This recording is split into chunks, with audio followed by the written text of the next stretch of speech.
Okay, so basically what I've done is zeroed this, not zeroed, I'm sorry. I've taken it down into the hole, it's spring loaded, and I lightly touch, and then I'll bring it back up. Now, the actual way to do this is with it sticking up where I can take this. What I'll do is I'll slide this shim on the side of this real gently and see if we're lined up. Now it's hanging up right there just a touch. So I know I'm going to have to change my y-axis a little bit.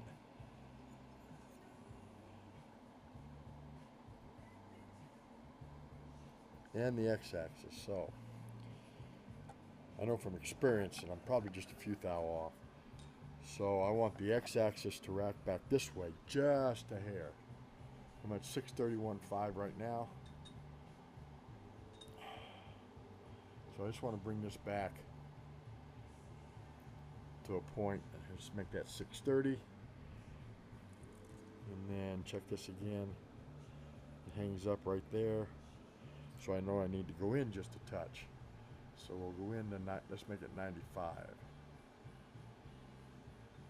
Now I'll run this back down again into that hole. Not real hard, but just enough to make that thing shift. And then we'll see where we're at. Clear there. Good there. I'm very close there.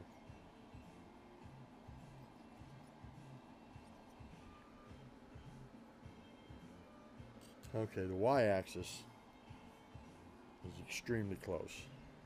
Probably good. Is good. This one's just touching. So I need to move it just a little bit more.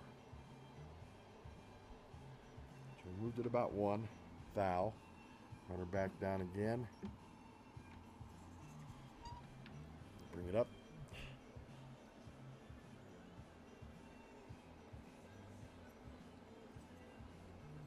Okay, that is now my center of this point, which is centered in the spindle, is now centered on that hole.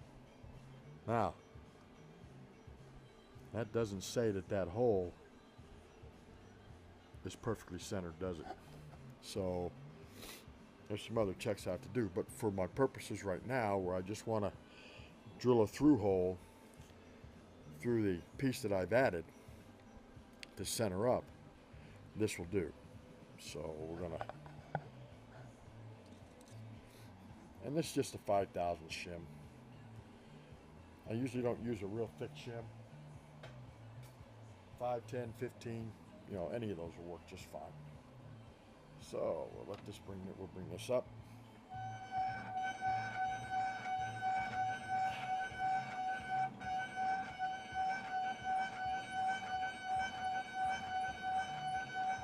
Really need to get me a tripod, don't I?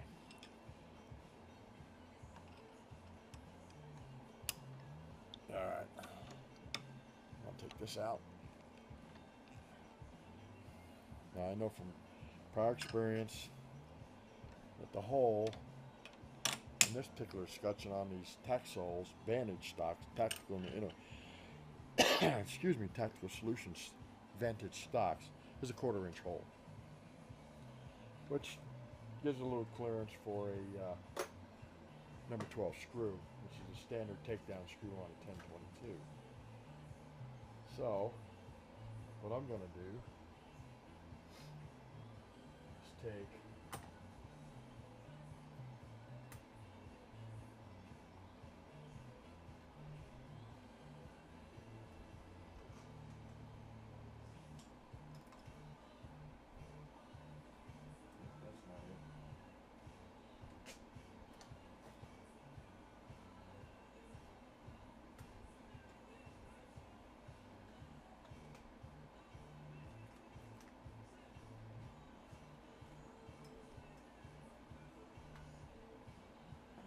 take this 1/4 inch end mill, and I'm going to drop it down through there, right in the center of it. So this is a 1/2 inch. collet. Drop that down to a 1/4 inch collet.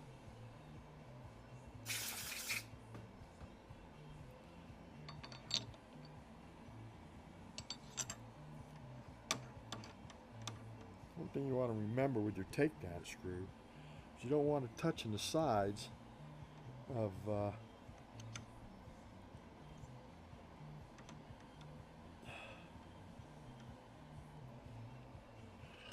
your takedown of your, your escutcheon or your pillar. You only want contact between the head of the screw, the bottom of the head of the screw, whether it be a socket head cap screw or whatever, and the threads that go into the receiver. So right now I'm 0, 0 here. I'm going to need to bring my spindle down. And then all I'm going to do is I'm just going to punch this hole. I'm going to drill straight down into my existing hole right here. We'll go straight down into that, down through my material here, and out the bottom. And that'll get me centered up pretty well as far as that section goes. Ooh. I may have to do it a different way. This end mill may not be long enough.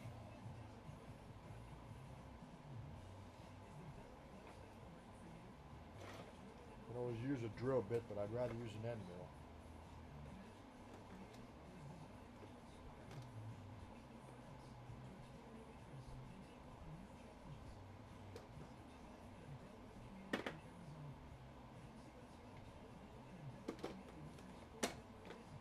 Bear with me here for a second. I've got a long 1/4, I don't think I do.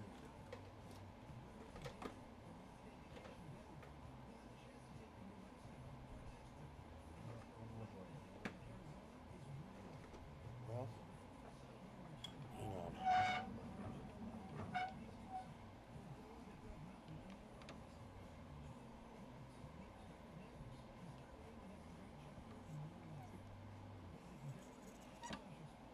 That end mill is not going to make it.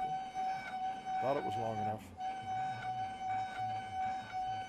Silly me, it's not. So hang on a minute while I reset up.